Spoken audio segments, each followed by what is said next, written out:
Beauty and the Beast. Once upon a time, a selfish young prince refused to give an old beggar woman shelter in his castle. But the old woman was really an enchantress. As punishment, she turned the prince into a terrifying beast and cast a spell on everyone in the castle. Giving the beast a magic rose, she said, "This will bloom until your 21st year. If you learn to love another and earn the person's love before the last petal falls, the spell will be broken. If not, you will remain a beast forever." In a sleepy village nearby, an eccentric inventor named Maurice lived with his beautiful daughter Belle. Gaston, a strong and handsome young man from the village, had decided that he wanted to make Belle his wife.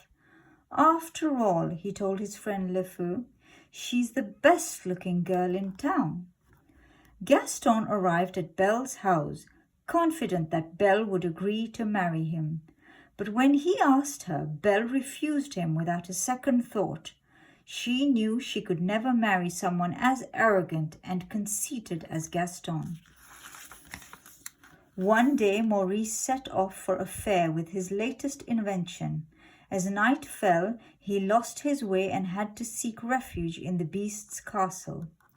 Maurice was welcomed by some friendly, enchanted servants, including a candelabra named Lumiere, a clock named Cogsworth, a teapot named Mrs. Potts, and her son, Chip, a teacup. But the beast was furious when he discovered a stranger in his home, and he threw Maurice into the dungeon. When Maurice's horse returned home alone, Belle set off at once to search for her father. "Oh, Papa!" Belle cried when she found Maurice in the freezing dungeon. "We must get you out of here." Sensing danger, Belle turned round. There was the beast, towering over her and growling loudly. "Please, let my father go," Belle pleaded. "I'll take his place here." The beast agreed at once. He dragged Maurice out of the cell and sent him back to the village. The beast showed Belle to her room. "You can go anywhere in the castle," he told her, "except the west wing. That is forbidden." Poor Belle was miserable. She missed her father and her home. The enchanted objects prepared a wonderful meal for her and tried to cheer her up with their singing and dancing. But Belle was still lonely, and later that night she wandered through the castle.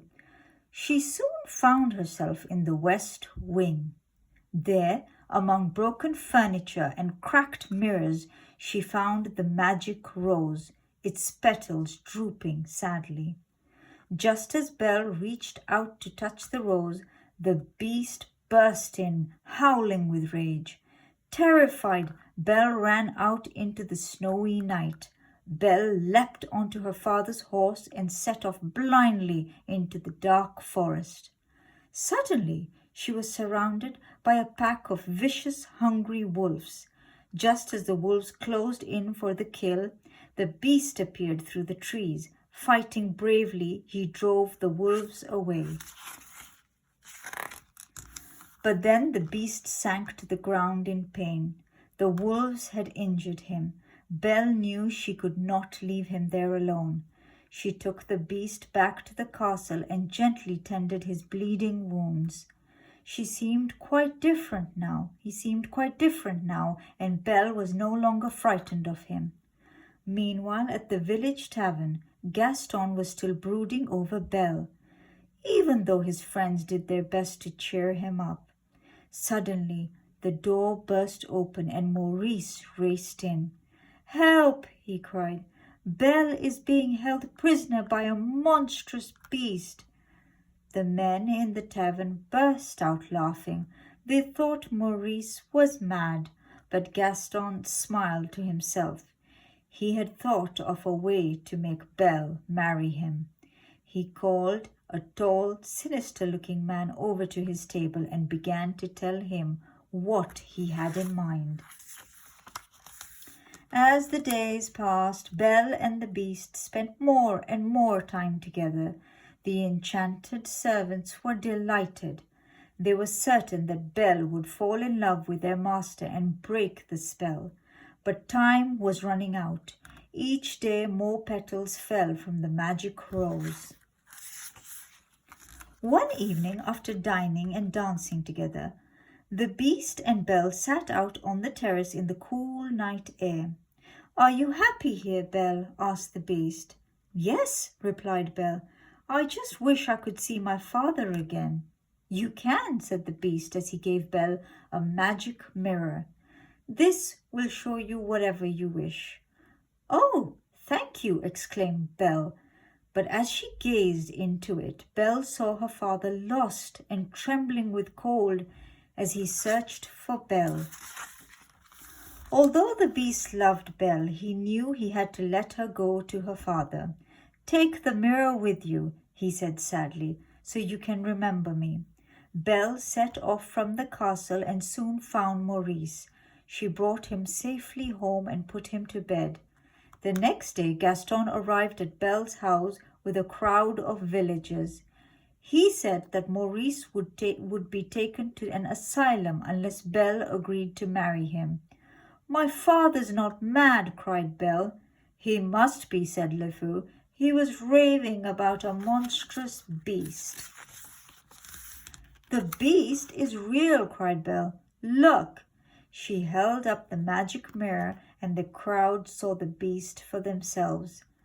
They all shouted with fear and refused to listen to Belle when she told them the beast was kind and good.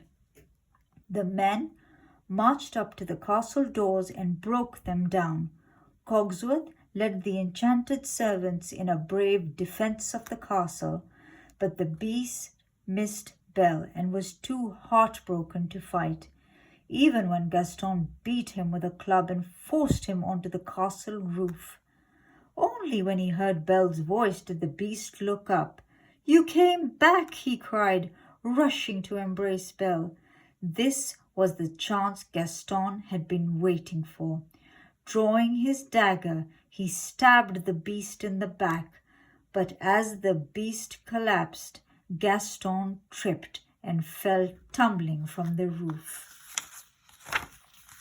Belle ran to the wounded beast and bent to kiss him.